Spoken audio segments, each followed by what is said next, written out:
Hi, my name's Dave Hooper. I want to tell you a story that began with an innocent question. Back when I was just a regular guy, I'd been a career entrepreneur with some successes and failures. In other words, by this point in my life, I'd been humbled. But we were okay financially, my wife had another son on the way, and life was pretty good. That was February of 2011, which was the last normal month I'd ever have. That's when I first took a closer look at 9/11 and found something astonishing, something that would change my life. This is the story of how one simple accidental question came to be, and how it led to another, and then another, becoming a research obsession that crashed my belief system and drove my marriage, relationships, and sanity to the brink of disaster, and how out from that brink came my awakening. You can't write or talk about it, you just have to see it to believe it, and that's why this film was born. So let's start at the beginning, when my eyes first opened. Looking into 9/11 by itself didn't bring on this spiritual awakening, but it was the first domino to fall. You're about to get a peek down the rabbit hole, but just a peek, just enough to see that there is one. So get ready, because you're going to see some things that will test your beliefs and your notion of reality. So why don't we ease into it? Because you know what it's like when you first open your eyes after a deep sleep. That first light can be intense.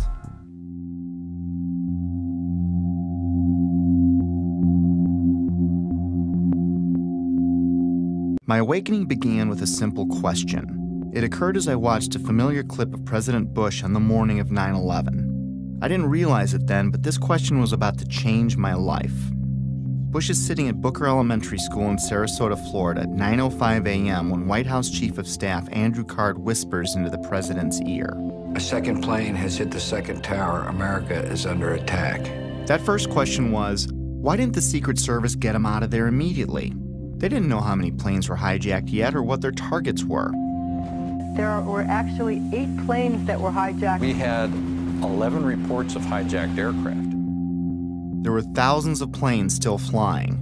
As many as a dozen planes were reported hijacked at one point. And it was no secret the president was there. The school visit had been made public on September 7th, 4 days prior to 9/11. How could anyone be so sure hijackers weren't already on the way? Yet there he lingered, even after 2 more flights were confirmed hijacked, Flight 77 and Flight 93, the Pentagon and Shanksville planes respectively. Somewhere I saw a story claiming the president's camp didn't want to scare the kids at the school, and that's why he stayed, which I found hard to believe. Well-trained professionals are going to risk the balance of power in the world to spare the feelings of a few kids who routinely practice fire drills anyway? Well, I guess the answer was yes, because Bush stayed until 9:34 a.m., a full 29 minutes after it was known we were under attack. Think about that. That would have been 29 grueling minutes for everyone, especially those assigned to protect the president, wondering if some hijackers gotten ambitious, maybe changed their plans in the last few days after the school visit was made public. I guess someone high up in the president's camp must have known or thought they were safe. I mean, what else could it be? But how could anyone have known that? It had me thinking, but it wasn't a huge deal. I was more intrigued by the type of people I came across who also had similar questions about 9/11. These weren't conspiracy theorists as I pictured them. These were people in government, aviation, civil defense, architecture, science, engineering, and the military.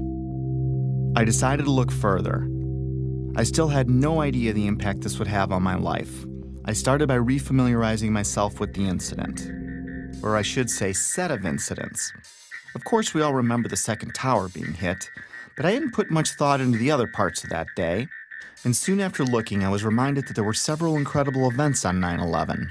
I'd put almost no thought into the particulars of that day for 10 years. But that was about to change. In chronological order, the official version goes like this. 4 planes were hijacked by 19 mostly Saudi Arabian terrorists who then flew or attempted to fly those planes into 4 U.S. buildings: World Trade Center 1, World Trade Center 2, the Pentagon, and the U.S. Capitol. 3 of them were successful. American Airlines Flight 11 hit the first tower, the North Tower, at 8:46 a.m. United Airlines Flight 175 hit the South Tower at 9:03 a.m. American Airlines Flight 77 hit the Pentagon at 9:37 a.m. At 9:59, the South Tower collapsed after burning for less than an hour. At 10:07 a.m., United Flight 93 crashed in a field in Shanksville, Pennsylvania. Then at 10:28 a.m., the North Tower collapsed. And I barely remembered that a third building at the World Trade Center, Building 7, collapsed at 5:20 p.m. to close out the day. The National Institute of Standards and Technology, more commonly known as NIST, backed up the official government version that intense fires weakened the steel and caused all three buildings to fail, including Building 7, which oddly enough was not hit by an airplane, nor was it exposed to jet fuel, which is what I thought melted the towers to get that progressive collapse started. And you had that intense heat probably weakened the structure as well. As I looked for answers, I found Shyam Sundar of NIST stating, "The buildings were not brought down by explosives." Until then, I didn't know explosives were even in the conversation. And like hearing a child claim innocence before a question is even posed, it had my eyebrow raised. World Trade Center 7 collapsed because of fires fueled by office furnishings. It did not collapse from explosives or from fuel oil fires. While researching the official government story, I saw a news flash that the 9/11 families wanted an investigation of World Trade Center 7. I was a bit surprised. Why would they be questioning the official story? That seemed a little out there, but who could be more invested than they were? So I listened to what they had to say. Our perception of what happened on September 11th is very different from the general public's perception, I'd say, for the most part. I believe that the public is still uninformed about most of the issues that are surrounding them. I just don't think the public at all knows. They want to believe. I think the truth sometimes can be frightening. There's some deep, deep explaining to do.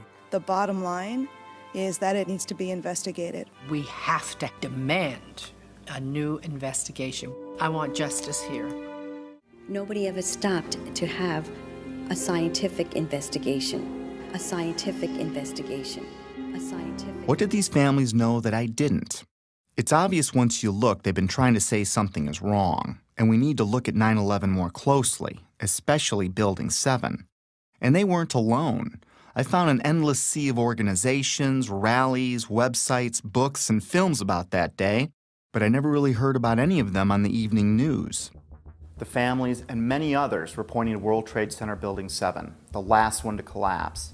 I wanted to research what was so special about Building 7. We were only a few days away from launching my new business when I shared with Betsy that I didn't think there was any harm in pushing it back a bit so I could look into Building 7 for myself. This news, combined with the controversial nature of what I was looking into, was met with less than enthusiastic support by my wife, even though she tried to hide it. It was understandable. Remember, our baby was due in a few months, and I was suggesting changes, but they weren't too big and she was okay with it, so I moved forward. And that's how it began. I didn't know it then, but I set us on a course that would lead our marriage to the brink of disaster. But that hadn't happened yet, so let's pick this back up at Building 7. Here are some basic facts. World Trade Center 7, which was located in downtown New York City, is sometimes called the Salomon Brothers Building, but is most commonly referred to as Building 7. With construction beginning in 1984, it benefited from many modern advancements in building technology. It was a 47-story, steel-framed, fireproof skyscraper standing 550 feet tall. It was 300 feet from the nearest tower, the North Tower, or about a football field away. Even though it was one of the largest buildings in Manhattan, it looked small next to the Twin Towers. In September of 2001, Building 7 would have been the tallest building in 33 states. It collapsed at 5:20 p.m. the afternoon of September 11th. Even though Building 7 was not hit by an airplane, the official explanation for all three buildings that collapsed was that intense fires weakened the steel, resulting in total symmetrical building failure. The official story goes on to state that in Building 7, column 79 gave out first, starting a progressive failure of the remaining columns, which allowed the building to fall almost as fast as a bowling ball would into its own footprint. If a building that size accidentally collapsed on any other day, it would have been as famous as the Titanic sinking. Yet according to a 2006 Zogby poll, 43% of Americans never even heard of Building 7. Building 7 housed the CIA's largest station outside of Washington, D.C. It also contained the Secret Service's biggest field office. The IRS, Department of Defense, and the SEC also occupied entire floors. The mayor's emergency management bunker was located in the building, but ironically, it wasn't used that day. The rest of the tenants were primarily banks such as Solomon Smith Barney, which occupied the top 17 floors. Many government and SEC documents for cases primarily against Wall Street banks, but also including WorldCom and Enron, were destroyed, crippling the investigation into thousands of cases. At this point, I didn't think anything was too far out of place. I'd come across a few strange things, but I wasn't thinking conspiracy or anything like that. I did, however, find it a little odd that falling debris could set off a chain of events, ultimately turning Building 7 into a pile of rubble. However, I really didn't understand the physics involved, at least not yet. But I didn't need to understand physics to find it pretty strange that the whole building would crash through itself. I've played with Legos. Tip over? Maybe. But to pile drive through itself didn't make sense. At least the Twin Towers were hit by planes, but no plane hit Building 7. Sometimes it's easier for me to tackle complex issues with simple metaphors, so I thought of a stove. Then I imagined what kind of materials would I need to add to the fire so that all 4 legs would collapse simultaneously, and I couldn't answer it. Better yet, let's say I stacked 10 stoves on top of each other, and then I welded them together to better represent any of the buildings that collapsed that day.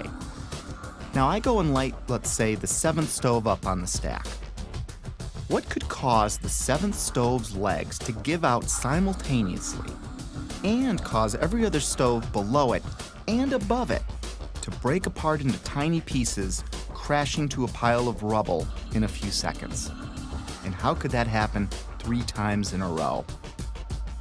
After breaking it down, I felt a little pit in my stomach for the first time, but I assured myself that I must be missing something. With that said, it was time to take a crash course in high-rise fires. It seems that high-rise fires are more common than I thought. I found hundreds of them. According to a 2011 report by the National Fire Protection Association, there are an average of 110 fires each year in buildings over 13 stories tall. According to the report, between 2005 and 2009, there were 550 high-rise fires. Of course, there are many more all throughout history, but let's talk about some of the more startling ones. Sao Paulo, Brazil, the Joelma building, 1974. Sparked by an electrical fire, the residential building burned twice as long as the Twin Towers, yet it stood. The underlying structure wasn't even weakened. In fact, it's still in use today. The MGM Grand, which is now Bally's in Las Vegas, Nevada, caught fire in 1980, killing 85 people. It's had a few facelifts and ownership changes, but the structure underneath was never compromised. It's still in use today. Los Angeles, California, 1988. What was then called the First Interstate Bank building burned for 3.5 hours.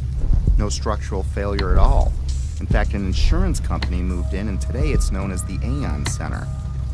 In 2004, the Parque Central building in Caracas, Venezuela, the country's tallest building, burned for 17 hours.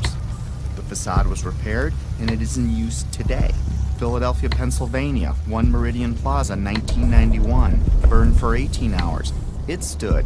Beijing, China, the Mandarin Oriental Hotel, burned for 6 hours in 2009. It stood. Chechny's tallest building burned for 7 hours in April 2013. It stood. Dubai, Moscow, Zurich, and on and on. I was starting to see a trend. Fires don't melt steel or cause buildings to collapse. The World Trade Center has itself burned many times with no structural failure or weakening. Some significant dates include February 13, 1975, when the 9th to the 14th floors burned for 3 hours. No damage or weakening of the structure was recorded. The fire began in an electrical wiring closet on the 11th floor. Some fire department officials and building officials here say that there's no chance the World Trade Center could become a type of towering inferno. And in 1993, it survived a bomb detonated in a highly vulnerable area with no structural damage caused by the fires that resulted from the explosion. There was, of course, damage from the bomb, which had to be repaired, but through it all, the towers have always stood. Sometimes buildings do collapse because of structural failure, but it's usually a design problem or earthquake damage or a controlled demolition. Buildings don't come down because of fire, but when they do collapse, they tend to tip over and stay connected. After reviewing hundreds of fires, I could find only 3 occurrences of fire bringing down a steel-framed high-rise in all of history, and all 3 were on 9/11. High-rise buildings simply do not collapse due to fire. Collapse of World Trade Center 7 was primarily due to fire. But there's a problem. Office and open-air jet fuel fires cannot melt steel. A lot of things in these kind of buildings have to be fire resistant by nature. It's required by code. So there really isn't a whole lot of fuel in there to begin with. The National Institute of Standards and Technology said that the maximum air temperatures was about 1,800 degrees or 1,000 degrees colder than what's needed to melt steel. And it takes a blast furnace with air blowing with blowers to try to get steel to melt. So if you have a flame at 750 degrees, you can hold that flame under a steel beam forever, and you'll never reach a high enough temperature to bend steel, let alone melt it. This would have us to believe that these was a typical office fire, scattered office fires, if you will, that brought this building down. Since the mid-60s, I've tried to follow high-rise fires, and I'm not aware of any high-rise building that have come down as a result of fires. And seeing black smoke come out the windows, that means that the fires were oxygen-starved. Kerosene would have burned off very quickly. What wasn't destroyed in the initial fireball would have been consumed fairly rapidly and would have only really served as an ignition for the rest of the material. None of which would have been, in my experience as a fire protection engineer, hot enough to sufficiently soften the steel or damage the steel to result in a total collapse of the building. Well, we're told that the planes hit the buildings and there was an explosion and a fire, and about an hour and a half later, in the case of the North Tower, the buildings collapsed due to structural weakening due to the fires. Fires in high-rises have never brought down a steel frame high-rise building at all, ever. The bottom line is this. Steel-framed high-rises don't collapse, especially into their own footprint, because of fire. This is why builders and architects have loved steel for 100 years. A fire typically can't compromise the steel structure. Of course, 9/11 was not a typical day with typical fires. Jet fuel was involved. But the kerosene or the jet fuel just can't explain it. Set aside for a minute that only 2 of the buildings were subjected to kerosene. Now think of a kerosene lamp or a kerosene heater. In the history of kerosene lamps, I have never heard of one being melted because the fires were too hot. In fact, the World Trade Center fires were starved of oxygen and therefore heat. You can see it in the black smoke coming from the towers. Yet molten iron was found in the rubble of all 3 buildings. Something else had to provide the heat and energy needed to liquefy, melt, or even microscopically bend the steel in any of those 3 buildings. And unless you work for NIST, scientists agree that neither jet fuel, nor the furnishings inside those buildings could have heated the steel enough to melt it. I was starting to realize that something else must have been involved in the collapse of at least Building 7, if not all 3. Okay, maybe airplanes weakened the structure of the Twin Towers, which we'll be looking into more deeply later. For now, believe it or not, planes have hit many buildings throughout history and none fell. Of course, none were hit with planes as large as the ones on 9/11, but that still leaves Building 7. I couldn't explain it. Can you tell me that if I throw a flaming chunk of metal off of one building, I can make the building next to it collapse in on itself a few hours later? Why do demolition companies even exist if you can just light a few random fires and wait for an implosion? Maybe the steel structure in Building 7 was so badly damaged from falling debris that the entire structure was compromised. It still can't explain the symmetrical collapse, but I looked anyway. Other buildings that have suffered severe structural damage by natural disaster or bombs didn't disintegrate into rubble piles. They stayed together in some way. Even the buildings in the Trade Center complex that suffered worse damage than Building 7 didn't collapse in on themselves. This uneasy feeling was growing, but there was much more to understand about Building 7's collapse, especially before I started jumping to conclusions in my own head. I needed to hear from some experts. It just didn't add up, the way the whole thing sort of pile drove itself into the ground and all at near free fall speed. Collapses straight down into its own footprint at free fall speed. This is uncanny. There's 40,000 tons of structural steel designed to resist this collapse. This building had 40,000 tons of structural steel in its structural system, and that is intended to keep it from going anywhere. The animation sequence from the National Institute of Standards and Technology for their model, their mathematical model of the collapse of building number 7. And they have the inside members that one column gave way, which they claim resulted in the collapse of all the surrounding members, and then this precipitated a global collapse. This would just not be physically possible for a gravitational collapse. According to NIST, the failure occurred at column 79 on level 12. This means basically they're talking about a single columnar collapse or failure that resulted in a total collapse of the building. That just does not make any sense. Regardless of the engineering, the logic tells you that if you have a single failure at some random point in the building, that the entire building is not going to collapse. Buildings don't break that way. The story that just a few columns can cause a synchronized global collapse, an implosion, is, well, that's just nonsense. The exterior columns on the outside as well as on the inside at the bottom would have to be severed almost at the same time. The building would want to topple over. It would want to bend over that weakened area and topple over sideways. What we saw the structures came straight down upon itself. It cannot happen that when you have asymmetric damage, you will get a perfectly symmetrical collapse. At free fall speed. That's impossible.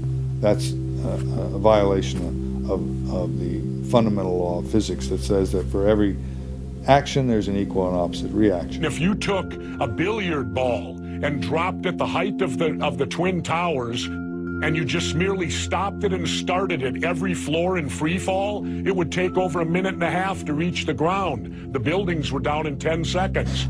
Buildings just don't behave like that. If floors fall, they tend to fall and are braced by the floor directly beneath it. And there's some delay there.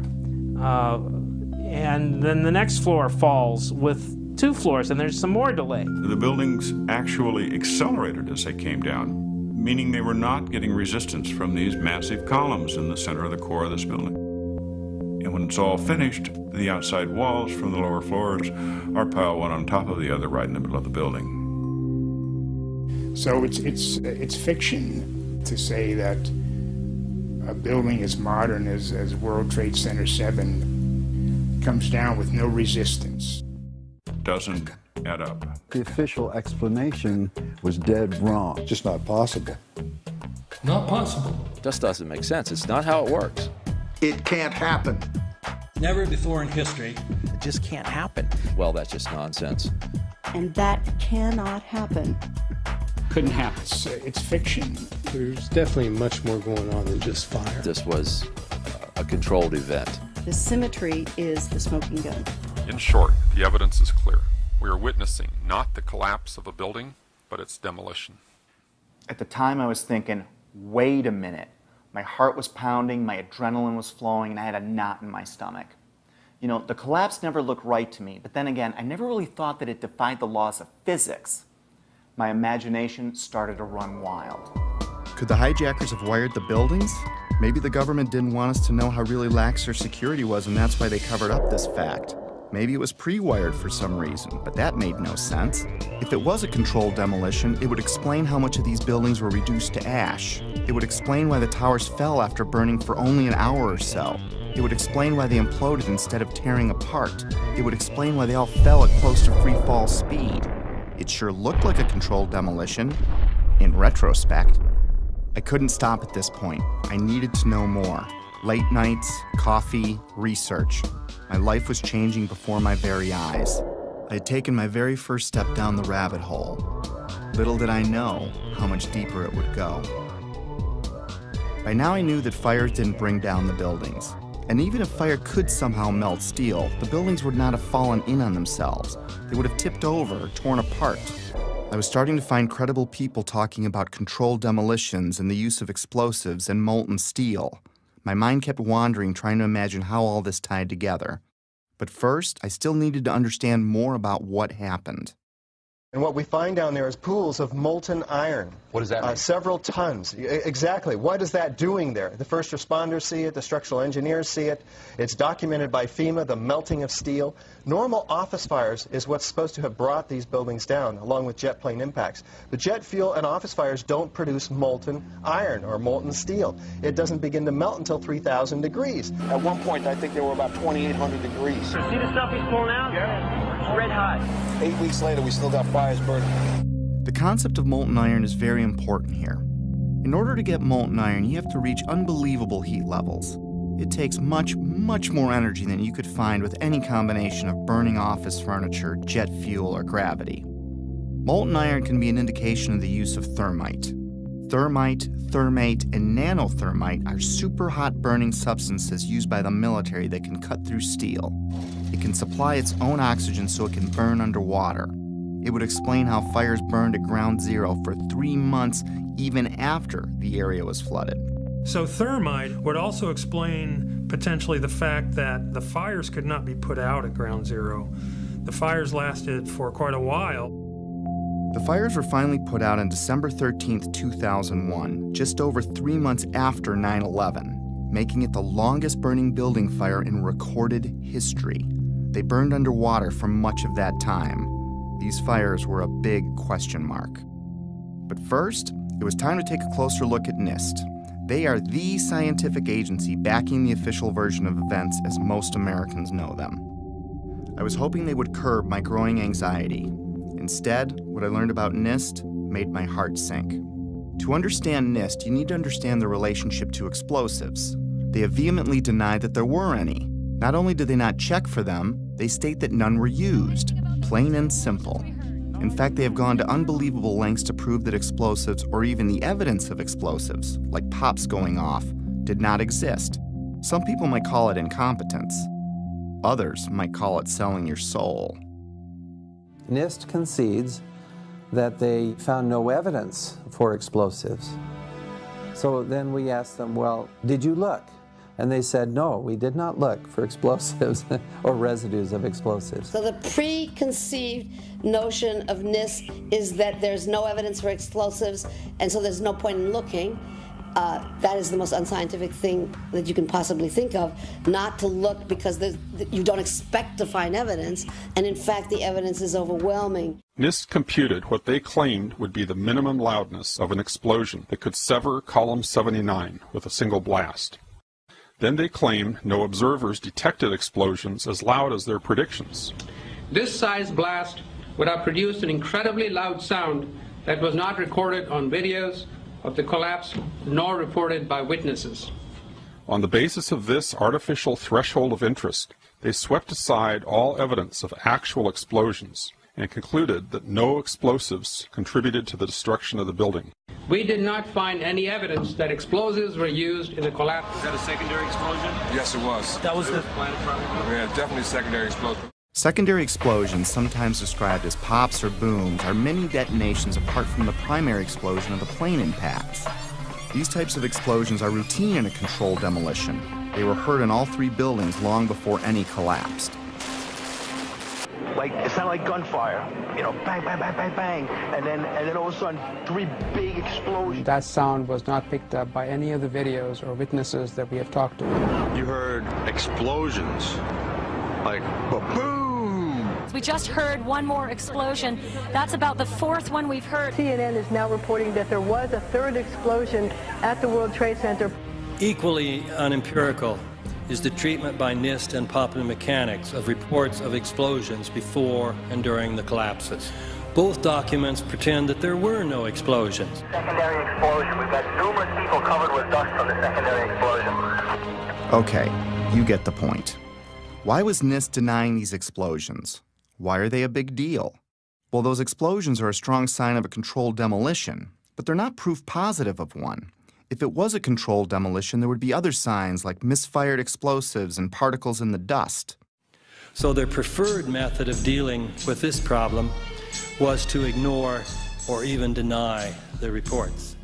John Gross, one of the chief authors of the NIST report, was captured on film while he was making a public presentation, saying that he knew of absolutely no eyewitness who has said there was a pool of molten steel. I'm curious about the pool of molten steel that was found in the bottom of the towers.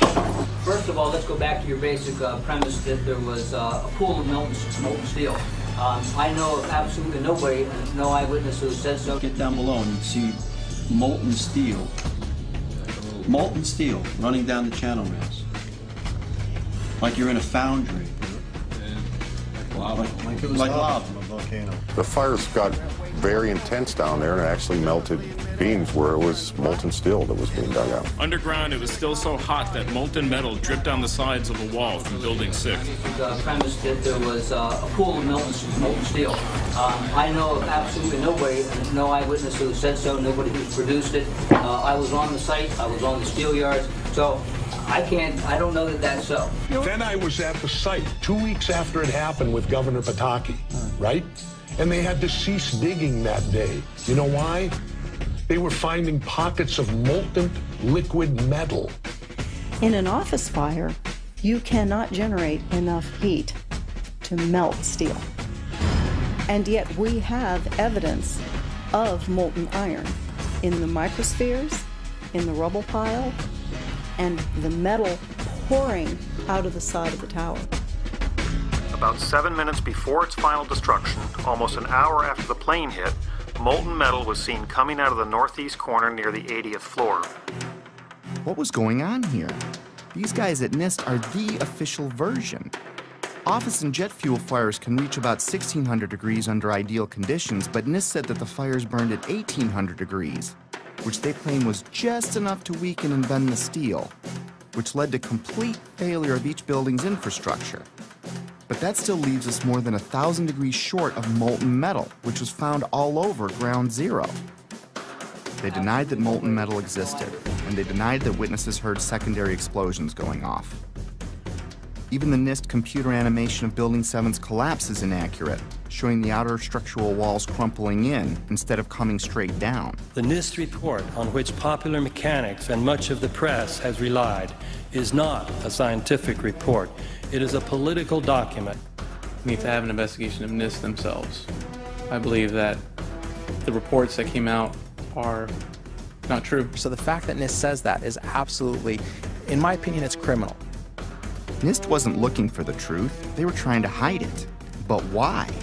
Were they asked to falsify their findings? I didn't think they came up with this on their own. When I see John Gross fidget and blush as he states there was no molten metal, I see a man that is doing what many of us do when we don't tell the truth. It's basic human nature. My feelings at the time were like the moment you catch your significant other in a lie. Maybe there's an explanation, but your heart is racing until you get some answers. And if something like that's ever happened to you, you may understand needing to know more, but not wanting to know more, if that makes sense. Was there more evidence of a controlled demolitions besides explosions? And where did the molten metal come from? I needed more before I could get my head around this. I took a deeper look into all the buildings, the airplane strikes, and the possibility of planted explosives. Mostly, I was looking for something to explain away this growing pile of problems. I was looking for answers that could reduce my growing anxiety. Instead, I would fall further down the rabbit hole. By now, Betsy was about to give birth. The idea of putting the business off for a week had turned into a few months, and I couldn't help from talking about my findings all the time, even though Betsy asked me to tone it down. She needed more from me as a husband and father, and I needed more from her to preserve my sanity. Then my dad died, and 8 days later, my son was born. I was all over the place. This prompted my first break. I was in a very strange place, grieving my dad and celebrating my son, while digesting this new information that no one wanted to discuss. What I'd been working on was no secret to my whole family, and everyone seemed pretty relieved when it looked like I was re-entering my normal life. I was enjoying the family and starting to talk about business again, which made Betsy happy. And I wasn't talking about 9/11 anymore, which made Betsy even happier. But just when things were getting back to normal, I started getting a feeling, an urge to get back into it. It kept growing and I couldn't explain why I had it. I tried to ignore it, but I couldn't. And like an addict that fell off the wagon, I was back at it like I'd never left. I still wasn't certain what brought down Building 7, but I was pretty sure it wasn't fire. And it certainly wasn't an airplane since it wasn't hit by one. Maybe a look at the Twin Towers could shed some light on this. Most skyscrapers are built on steel or concrete frames, which is a grid of columns and beams that goes all the way through the building. The World Trade Center was different. It was what engineers call a tube structure. It was a very, very strong mesh of steel. There's a large central rectangle in each of the towers that contained 47 columns, and these columns basically were the primary structural support of the building. These 47, 48 columns are essentially the superstructure of a battleship. They're essentially a suspension bridge. There's no way that burning kerosene can ever affect these in the least, if only because of the radiator effect. The minuscule possibility that fire somehow brought all three buildings down was gone. My only hope was that airplanes could have destabilized the buildings somehow. It didn't explain Building 7, but I was trying to give the official version every possible chance to be right. Let's look at the best documented impact that day. At 9:03 a.m., United Flight 175 hit the South Tower. The majority of the jet fuel burned off in the initial explosion, but maybe there was an explanation for the collapse in the plane impacts themselves. The first interview I came across was of Frank DiMartini, the construction manager of the World Trade Center. The building was designed to have a fully loaded 707 crash into it. That was the largest plane at the time. The building probably could sustain multiple impacts of jetliners because this structure is like the mosquito netting on your screen door. The jet plane is just a pencil puncturing that screen netting. It really does nothing to the screen netting. But the largest aircraft flying today, at least commercially, the 747, fully loaded, is on the order of 300 tons. So if you think about a 300-ton element crashing into a building that's been designed to carry 13,000 tons, you can see that an aircraft crashing into the World Trade Center would probably not do anything. We designed the buildings to take the impact of the Boeing 707 hitting the building at any location.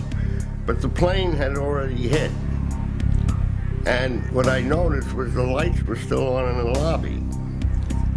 That led me to believe that the plane never got to the core columns because the feeds for all these transformers feeding all the light and power in the towers were adjacent to the core columns. Those aircraft and those fires could not cause those buildings to come down in that way. The idea that airplanes could have destabilized the buildings never made much sense to me. The Twin Towers were like a solid iron rod coming out of the ground, supported by another steel building surrounding it. Let's use another metaphor to clarify what I mean. Let's assume a stop sign is like one of the towers. The post is the core and the thin shield of the sign is the Trade Center's outer mesh. If you shot a bullet through the stop sign, the bullet would go through the outer shell and the inner steel core that holds it up. Is the structure weakened after the event? Is it possible for the sign to implode in on itself, partially turning to dust? Does it matter if it was a flaming bullet that exploded on impact? Could the sign ever collapse in on itself? The plane impact still can't explain the near free fall speed of all three collapses, but I had to look.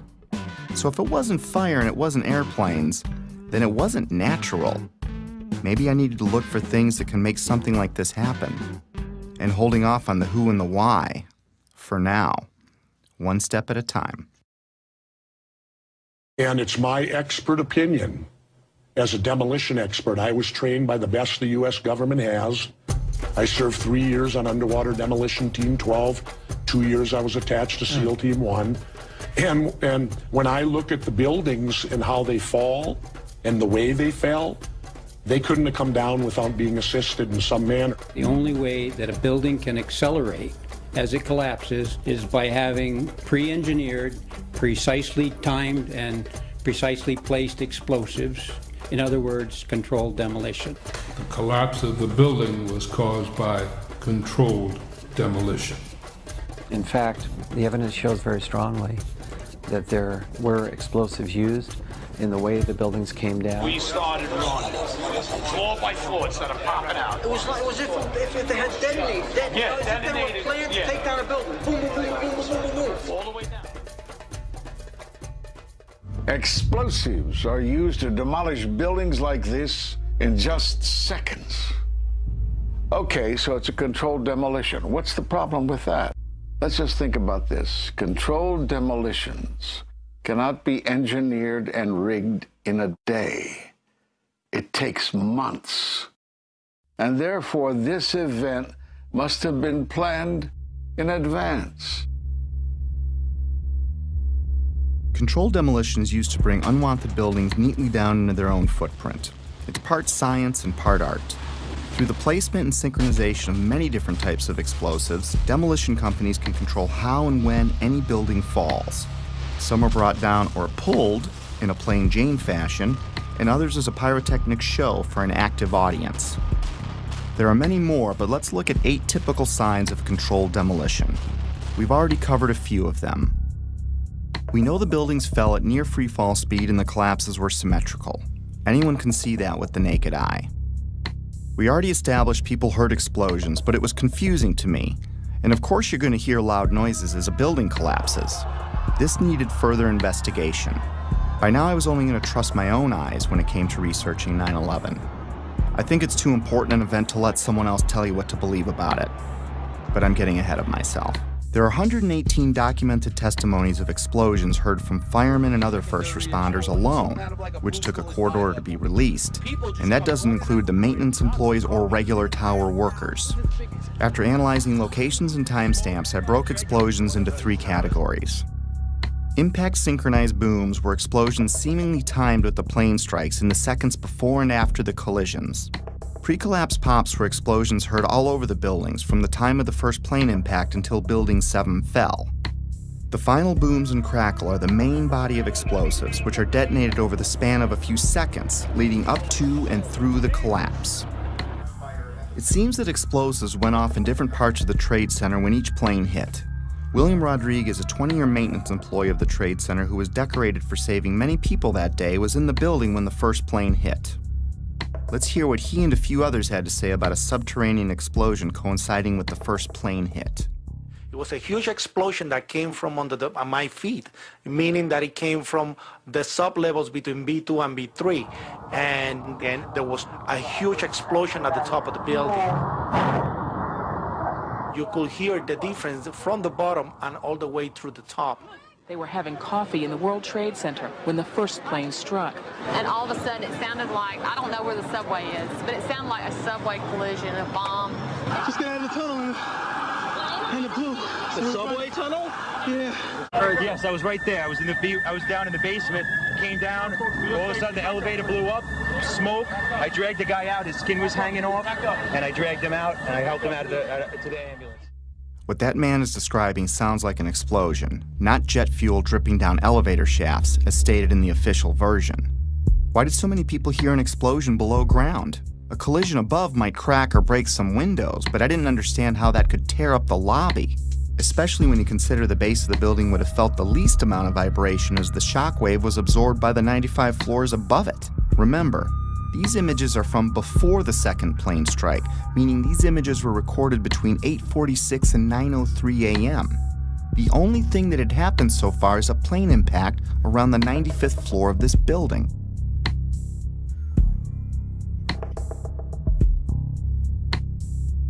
Right away, a guy from the Port Authority told him the damage was somewhere above the 78th floor.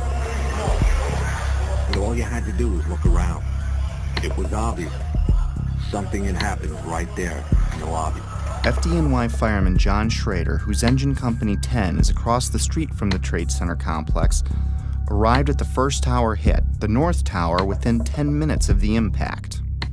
We came down, it looked like a bomb went off in the lobby. You know, it wasn't from the jet fuel. No way. The ladies that are with me were in the World Trade Center in the first building and escaped through the lobby, where they report they believe there was a bomb in the lobby. The bomb hit the lobby first, and a couple of seconds in the first plane hit. I mean, I know of people that got killed in the basement. I know of people that got broken legs in the basement. People got reconstructive surgery because the walls hit them in the face. At the time, I was actually in the subway heading towards the World Trade Center right around Franklin Street. And after the first explosion, the subway station started to fill with smoke. The subway cars started to fill with smoke, and the subways actually stopped. With so many people talking about the explosions at street level, it would make sense that early reports had the FBI and others looking into bombs at the base of the buildings.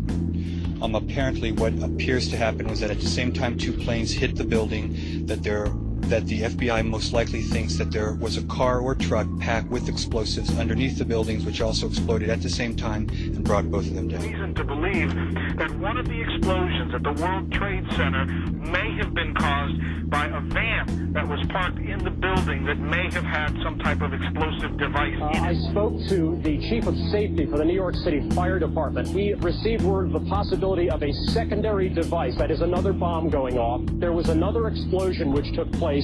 According to his theory, he thinks that there were actually devices that were planted in the building. Jenny Carr was recording a business meeting near the Trade Center at 8:46 a.m. on 9/11 when we hear the basement explosion. 9 seconds later, we can hear the first plane hitting the North Tower.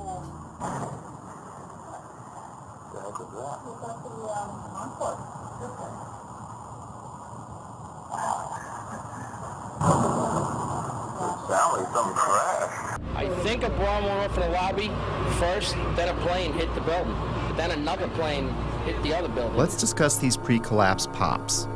From a distance, they sound like pops, but they're actually pretty powerful. Hundreds of secondary explosions were reported at various times prior to the collapse of all 3 buildings. In a controlled demolition, these bangs are shaped charge explosive blowing out beams before a collapse. They can be programmed to go off hours or seconds before an implosion. These were mostly reported as secondary explosions by the first responders and reporters.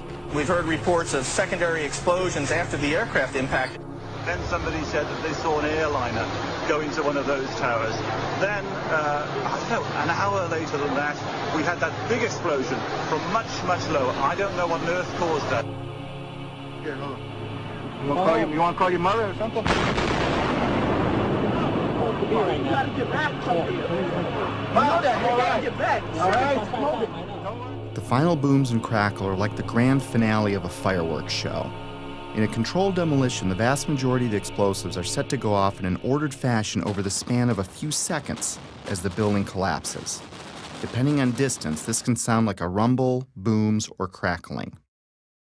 That feeling that there was something else, that there may have been something else that brought those buildings down. There was a lot of talk there in New York of another explosion prior to the collapse of the first building. We could hear a rumble, which was about 5 seconds long, preceding the actual collapse, and then a boom when each of those towers collapsed. In this footage, which has been slowed, you can see white smoke emanating from the ground floor before the collapse wave arrives. It's an unsteady camera, but keep in mind whoever recorded this was running for their life. It was like watching a stunt car explode before it crashes at the bottom of the cliff. In this image, recently released by a Freedom of Information Act request, police department photographer captured an explosion originating at the base of the South Tower, just before the first tower collapsed. The explosions and shockwave before Building 7's collapse were captured in different ways. We're watching the building actually because it was on fire. The bottom floors of the building were on fire, and we heard this sound that sounded like a clap of thunder. Turned around, we were shocked to see that the building was, it looked like there was a shock wave ripping through the building, and the windows all busted out. In the end, the evidence of explosions was ignored by the organizations behind the official version, like NIST, FEMA, Popular Mechanics, and the 9/11 Commission. My independent search continued. Up next, the kink in the roof. It's not necessary for there to be a kink in the roof of an imploding building, but when it does happen, it's a pretty sure indication of a controlled demolition. The roof can only kink in when the central support columns are blown out first, meaning the destruction of the building is coming from inside it, not outside. This is done by design so the building falls in on itself. The kink in Building 7 is clearly visible to the naked eye. Controlled demolitions are designed to let the top of the building fall through its inner core columns, which is typically the strongest part of any building. Watch the penthouse of Building 7 sink into the floor below it just before the collapse begins. Squibs. Squibs are the sixth indicator on our list. In demolition vernacular, squibs refer to visible blasts from explosive charges. Often they are visible through mistiming or malfunction in some way. Usually they are hidden in the debris cloud. In simple terms, squibs are visual evidence of explosives. Squibs were recorded from the moment of the first plane impact through the collapse of the last tower. For me, they went unnoticed until I looked at the video more closely. These stills captured squibs as the towers collapsed. The official version stated these squibs were compressed air caused by the pancaking floors, which squeezed air to the point of bursting out a window. The seal of the building was already broken when the collapse began. Logically, if it was compressed air, it should have found the path of least resistance through the broken part of the building. It shouldn't have knocked out a window here or a window there, as many as 40 floors below the blast wave. Naysayers tend to say, well, that's just air being blown out the windows. I mean, it doesn't really work to say it's just air pressure. And I estimated these are coming out faster than 100 miles an hour. The following clips show multiple squibs popping out, sometimes simultaneously, sometimes dozens of floors away from each other. Of all the 9/11 information I've come across, this may have been the easiest to spot. Yet it provided me with one of those stark moments in which the reality of 9/11 sunk in to a new level. In this clip, notice how the squib occurs before the floors above reach the blast ejection point. Not all squibs, however, were easy to spot. Remember how we discussed explosions that were timed to go off with the plane impacts? Well, this is the first plane impact. Notice the dark brown smoke coming out of the top floor of the tower. This smoke is already dissipating before the plane strikes the building. In this segment, the NBC camera is pointed at the north tower. The first tower hit. In a few seconds, the second tower is going to be hit. You'll know it when it happens because of the reporter's voice and the fireball in the lower left corner of the screen. Now keep your eye on the east facade, the one on the left. Notice how several tiny explosions go off as the second plane hits the other building, perhaps in an effort to mask some necessary work prior to its demolition, as I was thinking at the time. Oh, another one just hit. Something else just hit. The seventh characteristic of a planned implosion is what's called a demolition wave. It's the path of destruction in a controlled demolition. It is a visible wave of explosions moving down the columns of a building just ahead of or at the speed of gravity. This array of synchronized explosives is timed to blow out floors beneath the collapse wave as the floors above reach the floors below, thus allowing a drop at approaching freefall speed. Again, let's slow down the film for some of these. When slowed down, you can see how the explosions are timed to go off, floor by floor. In this clip, you can clearly see a demolition wave proceeding down a column mostly hidden by the umbrella of the falling debris pile. Look to the right of the black line. It's a bit grainy because of the zoom. Here it is again without the black line.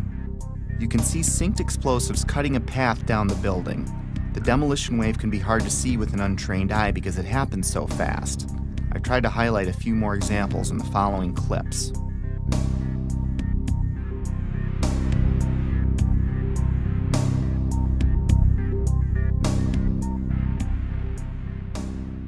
Often buildings being demolished will have a mesh around them to keep projectiles from shooting away. In the case of the Twin Towers, there were thousands of pieces of steel jettisoned out much further than they could have if it were a gravitational collapse. Some pieces were ejected laterally over 600 feet. Some of these pieces weighed several tons. Let's listen to what a few experts had to say on the topic. Window mullions and things went up and out. That kind of stuff can't happen with just pure air pressure of floors getting sandwiched together. Large, multi-ton beams were hurled hundreds of yards laterally. Gravity works vertically, not laterally. The fragments which are being, which is coming out of the tower, obviously being kicked out by an explosive action. And here it is trailing white smoke the whole time. It really is indicative of some kind of explosion. I'm no physicist, but if this was a gravitational collapse, there is no way that multi-ton beams can land 2 football fields away. I've lived in high-rises my whole life, and I've dropped things off my balcony, things like shoes and computer monitors. All they do is fall straight down. Even aerodynamic items like plates never ended up across the street. In some of these clips, you can see projectiles actually propelled upward, forming an arc. If this were a gravitational collapse, pieces could not be shot upward. And consider the pieces we see. The small pieces weigh a few pounds and the biggest pieces weigh several tons. In this clip, a multi-ton steel box column had so much lateral force that it pierced the building across the street. To give you an idea of its size, here you can see a construction worker standing at the base of the box column being installed. If I can't chuck a shoe more than 150 feet from the 50th floor of my building, how much force do you need to get a multi-ton steel girder to triple that? I could pretty much rule out a gravitational or progressive collapse with the physical dynamics I'd seen with my own eyes. And I found it ironic that the only part left standing was the base of the building. Even though the whole building landed on it, it was the only part of the building whose columns did not become dismembered. Perhaps that says something about the difficulty in wiring the atrium of the towers. And maybe these columns at the base did what the rest of the building should have done, and that is stay together in some way. Just a personal observation I'd made at the time. Of course I've been wondering how the hijackers wired the buildings. It was the only thing that still made any sense, even if barely. But I stopped wondering how the hijackers did it when I learned what was found in the ground zero dust. Even though the cleanup and removal of the ground zero evidence began within hours of the attacks, not all of it was removed. Many different dust samples were analyzed by scientists all over the world, and what they concluded put the final nail in the coffin of the official story for me. We touched on thermite earlier, but we're going to look into it more deeply for reasons you'll soon understand. Thermite is a chemical mixture, usually of metal oxide and aluminum powder, with several variations. It's often used in fireworks, underwater welding, and military weapons. It can also be used to cut steel beams. When thermite is detonated, it leaves traces of itself in the debris, like perfectly round microscopic spheres of iron, and unexploded thermite itself, both of which were found in the ground zero dust. The fact that explosive residue was found in the dust didn't surprise me, at least not by now. I already knew in my heart it was a controlled demolition. What rocked me was the type of thermite found. You see, it was a special type of thermite called nanothermite, and it meant that the odds that the hijackers could have done this dropped to near zero. My belief system kept taking more hits, which we'll discuss in a bit. For now, though, let's have the experts walk us through the basics. In 3 different samples from 3 independent researchers, the R.J. Lee Company, the USGS, and Dr. Stephen Jones's work. All 3 separately found these microspheres. As much as 6% of the World Trade Center dust consisted of tiny, previously molten iron spheres.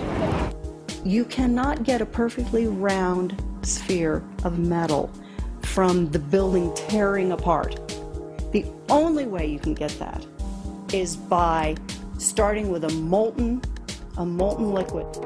Then the hydrostatic pressure will create the perfectly round sphere as it solidifies. So what produced all that molten iron? Well, it has in it the chemical evidence of a special incendiary, which is thermite, a high-tech incendiary used to cut through steel like a hot knife through butter. These spheres have iron, aluminum, fluorine, manganese, very unusual elements associated only with thermite. And there's small chips of unignited thermite as well.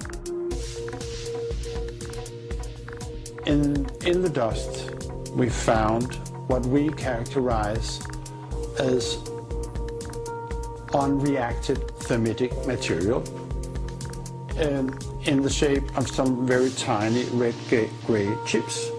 We captured the residue after the material had been heated. The red-gray chips, as we ignite them, produce spheres that have iron and aluminum, just like we see in the dust in abundance. And the composition was very, very similar. And that led to the conclusion of the paper, which was, we've got some form of thermite in these red-gray chips. What I can confirm also is that these chips, the red layer is thermitic. It does produce molten iron. Heard this argument that somehow perhaps someone seeded these samples with nanothermite. There have been some that have argued that these red-gray chips could be paint of some form.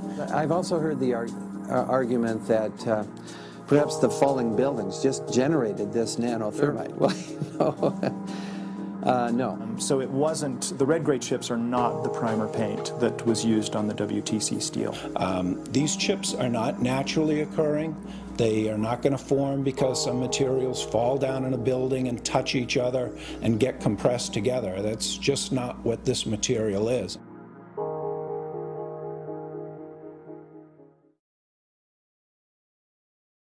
What we have found is a modern version of thermite, which we call nanothermite, which is produced in a different way. It is not just two powders being mixed. First of all, the iron oxide grains are uniform and approximately 100 nanometers across. That's very tiny, much smaller than a human hair. The aluminum occurs in plates that are about 40 nanometers across. I have no idea how to make those. I mean, this is a high-tech material, and it's embedded in a carbon-rich matrix with order. These red-gray materials have very orderly sheets containing aluminum. This is a material that is made up of nano-sized particles that are all very uniform, very symmetrical. The aluminum appears in thin platelets about 40 nanometers thick. It is the small size of the particles involved in this material that allow us to characterize it as nanothermite. These really are sophisticated materials and probably only developed in a laboratory. This is very high-tech thermite, nanothermite. It's not found in a cave in Afghanistan. It's produced in very sophisticated Defense Department contracting laboratories. We compared our spike that we got with a spike from known nanothermite, which is produced at a military laboratory. Their measured energy released with known nanothermite was less than these red-gray chips. What we are dealing with, I think, in World Trade Center is modern military material which is unknown to the general public. It takes steel and it creates molten steel. So it takes beams of steel and it turns it into molten steel, and it just everything underneath just sinks into the ground like what you saw. And it is a special U.S. military grade weapon. So the military uses it for a number of different applications. Okay? It is a military grade weapon. It's not something you could make ever. I was pretty astonished at how deep this rabbit hole was getting, even though I still had no idea what I was in for. Of course, by now, I had to acknowledge this was a planned demolition, unless I wanted to lie to myself. Maybe you can explain squibs, but how do you explain explosions or the molten steel? And if you explain that, how do you explain the rate of fall or thermite in the dust? I had to face facts. No matter what my heart wanted to believe, these buildings were wired to blow, plain and simple. But it wasn't until understanding how nanothermite is made and who has it that I considered, for the first time, that someone other than the hijackers had to be involved. And as scary as it was to consider, it might even be homegrown. Hundreds of questions kept flooding in. Why would underfunded guys on the other side of the world use something so exotic as nanothermite that could easily be tracked by our intelligence services? Who would sell it or make it for them? Why risk accessing the buildings every day for months? How did Building 7 get detonated at the end of the day? If you have the means and go to the trouble of getting nanothermite and wiring the building, why let the plan rest on using box cutters to overthrow military and combat-trained airline pilots, along with dozens of passengers, as the official version states? Heck, why bother killing yourself in a plane crash at all if it wasn't needed to take the buildings down?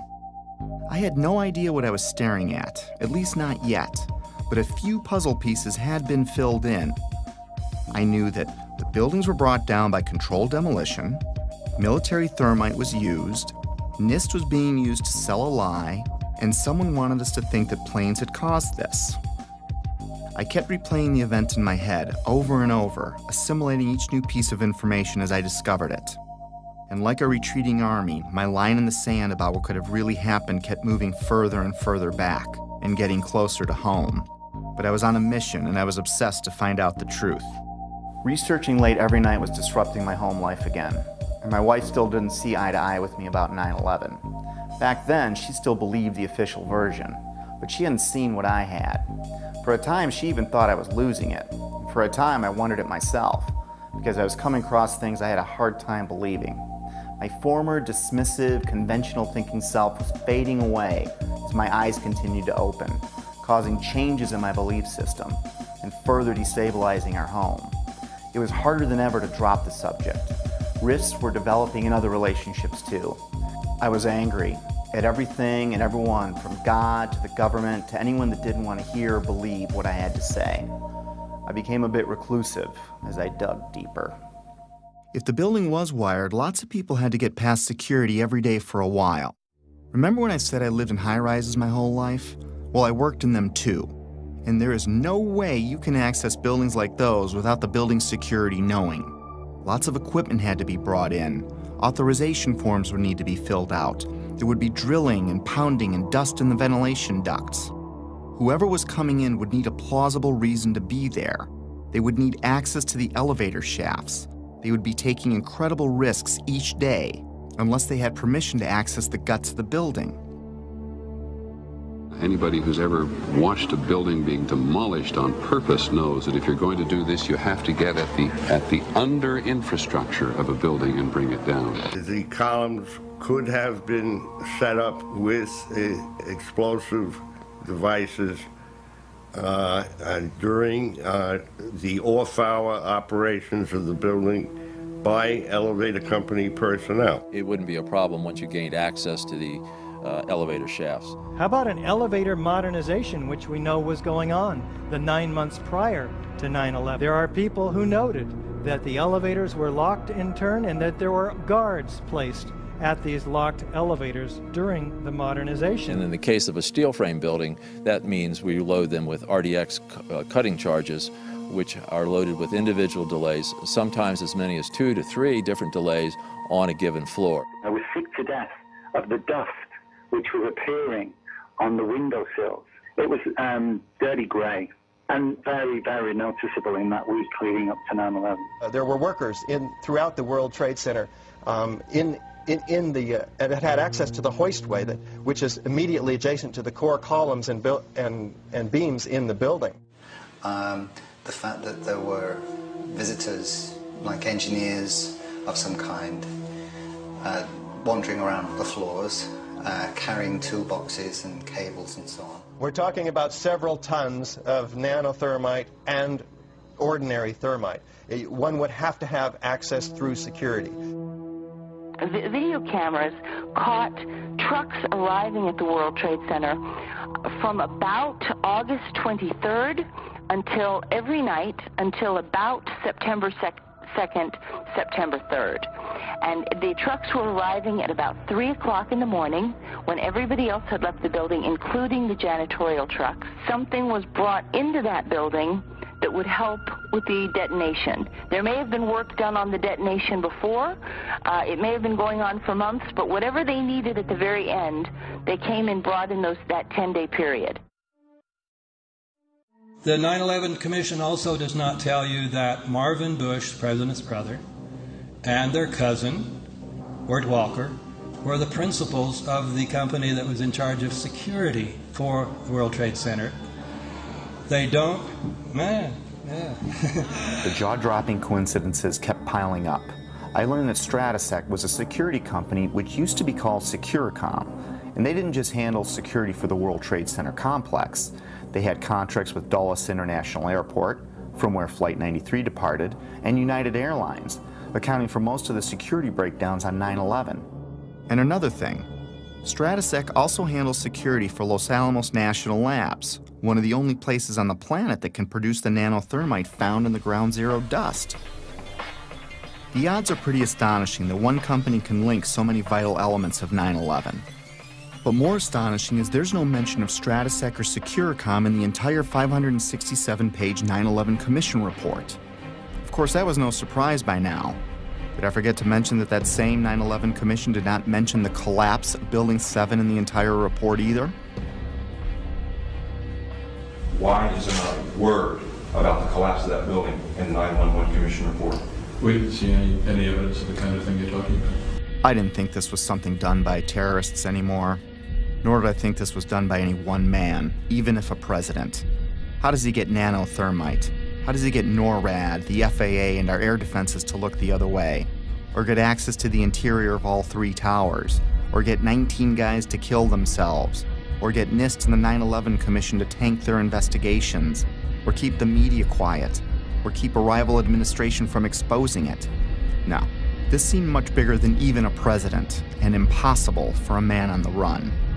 If someone like me with no budget or staff can find something clearly wrong with Building 7's collapse, how could an entire government commission fail to mention it in their report?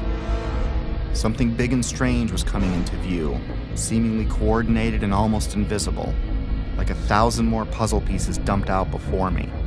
I couldn't see the bigger picture yet, but I knew there was one, and it involved powerful elements of our world. This reminded me of a quote that struck me in Woodrow Wilson's book, The New Freedom. He writes, "Some of the biggest men in the United States in the field of commerce and manufacture are afraid of somebody, are afraid of something. They know that there is a power somewhere so organized, so subtle, so watchful, so interlocked, so complete, so pervasive, that they had better not speak above their breath when they speak in condemnation of it." I wondered if we were talking about the same thing, so I continued my research. I didn't even need to remind myself I was falling down the rabbit hole anymore. I was now fully expecting to see the unexpected. Remember the opening chapter, The Dog That Didn't Bark? It was a reference to a Sherlock Holmes story called Silver Blaze, in which Holmes deduces the culprit must have known the family dog, because the dog didn't bark while the crime was committed, as he normally would if a stranger were on the property. The same way the Secret Service didn't bark, by staying in the school. The same way real watchdogs like the 9/11 Commission, NIST, and the media didn't bark either. Lots of people, including politicians, the media, and emergency workers on the ground, knew Building 7 was going to come down well ahead of time, as impossible an event as that was. But even then, they said, hey, you got to stay behind this line because they're thinking about taking this building down. They're not sure if it's stable or not. So they were holding a line off because they had knowledge that something was going to happen. That by noon or 1 o'clock, they told us we had to move from that triage site up to Pace University, a little further away, because Building 7 was going to come down or being brought down. Did they actually use the word brought down, and who was it that was telling you this? The fire department, and they did use the word, we're going to have to bring it down. Keep your eye on that building, it'll be coming down soon. I didn't hear any creaking, or I didn't hear any indication that it was going to come down. And all of a sudden, the radios exploded, and everybody started screaming, get away, get away, get away from it. And the whole time, you're hearing thum, thum, thum, thum, thum. So, I think I know an explosion when I hear it. We are on the phone with New York Fire Department Lieutenant David Restuccio. Can you confirm it was number 7 that just went in? Yes, sir. And you guys knew this was coming all day? We had heard reports that the building was unstable and that it eventually would either come down on its own or it would be taken down. And we were in a building in which we were trapped for about 10-15 minutes, and we set up headquarters at 75 Barclay Street, which was right there with the police commissioner, the fire commissioner, the head of emergency management, and we were operating out of there when we were told that the World Trade Center was going to collapse. The World Trade Center was going to collapse. It was going to collapse. It was going to collapse. But it was the media's pre-knowledge of Building 7's fall that was much more telling. Several news outlets around the world reported the collapse of Building 7 long before it happened. I listened closely to these segments. Considering Building 7 wasn't hit by an airplane and no high-rise has ever collapsed because of fire, how was it that all these different news agencies reported it before it happened? How can anyone report there has been an improbable accident before the accident happens? Now, more on the latest building collapse in New York. You might have heard a few moments ago, I was talking about the Salomon Brothers building collapsing. And indeed it has. Apparently that's only a few hundred yards away from where the World Trade Center towers were. That one of the other buildings, Building 7, in the World Trade Center complex is on fire and has either collapsed or is collapsing. That has structural damage as well. We saw a lot of glass broken out, and a corner of the building appeared to be in distress, and there's concern that there might actually be another collapse of that building. We are getting word from New York right now that another building has collapsed. Is that smoke coming from this third collapse? Okay, that is what we're understanding, which makes sense because it looks like the sun is going down. But I'm hoping that enough people have cleared out of downtown Manhattan so that perhaps it wasn't as full as it might be normally around 5:30 on a Tuesday. That information, of course, take a look at that right-hand side of the screen.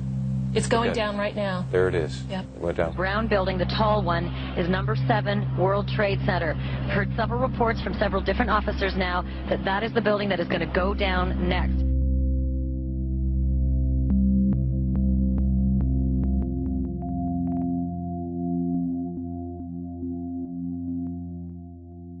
The media has played an important role in shaping the official story, even to this day. The idea that the buildings fell because of planes and fire was instilled in the public's conscience early and often on 9/11, and it started before any buildings fell.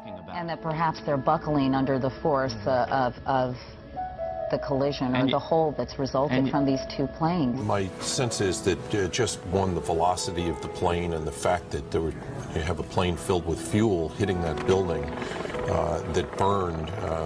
So structural damage, as you had suggested, probably led to this building going down. We are seeing... It was because the building had been weakened during this morning's attacks. And then I witnessed both towers collapse, one first and then the second, mostly due to structural failure because the fire was just too intense. And now we are told that there's a fire there and that building may collapse as well as you can. Pictures of airplanes flying into buildings, fires burning, huge structures collapsing, have filled us with disbelief. Metaphor time. Let's say your local TV news breaks in with a report of a car accident at the corner of Main and First Avenue because a car blew out a tire, swerved into a tanker truck, and it exploded. Now your office is at that corner, so you go out and look, but everything looks fine. You flip stations and other stations are reporting it too, using different wire services even. As you stare out the window wondering where there's another Main and First Avenue, a car drives into a parked gas truck and it explodes. Have you witnessed a miracle or a staged event? If what I was finding were mistakes in a massive ruse, then the sheer boldness and size of it alone is why I never saw it before. It reminded me of a quote often attributed to Joseph Goebbels, the minister of propaganda for Hitler's Nazi Germany, who stated that if you tell a lie big enough and keep repeating it, people will eventually come to believe it.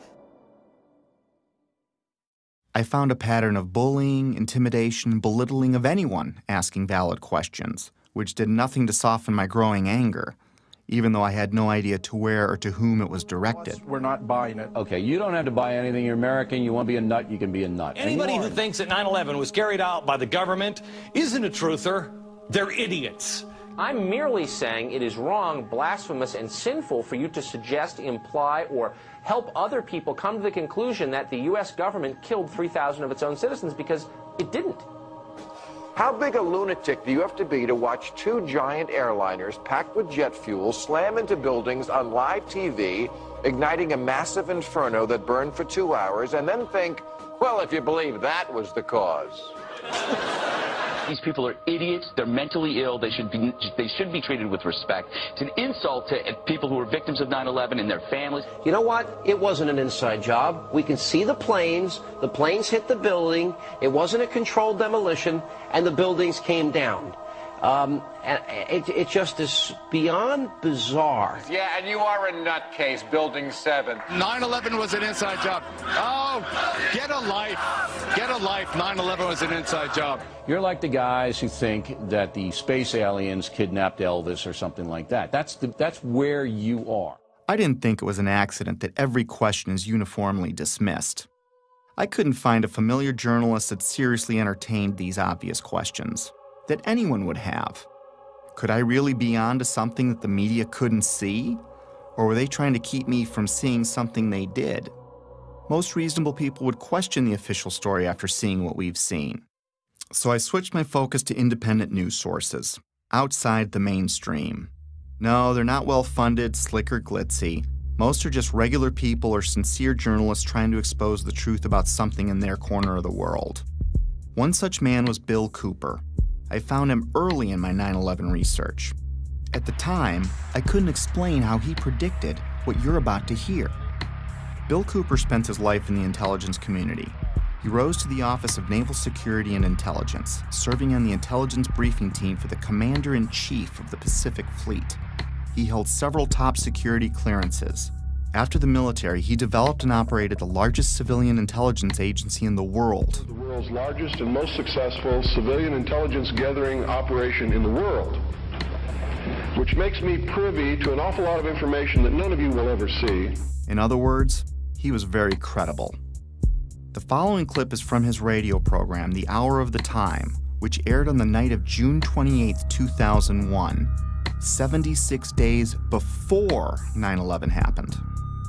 A CNN reporter found Osama bin Laden, took a television camera crew with him, went into Osama bin Laden's hideout, interviewed him and his top leadership, his top lieutenants and colonels and generals in their hideout. This is a CNN reporter with a camera crew. And he came out and told everybody, within 3 weeks, Osama bin Laden is going to attack the United States and Israel. Now, don't you think that's kind of strange, folks? You see, because the largest intelligence apparatus in the world, with the biggest budget in the history of the world, has been looking for Osama bin Laden for years and years and years, and can't find him. And whatever is going to happen that they're going to blame on Osama bin Laden, don't you even believe it. When in hell are all you people going to wake up? All these early news reports were glaring misfires in what seemed to be an otherwise coordinated media campaign. Misfires not unlike the ones meant to coincide with the first plane impact.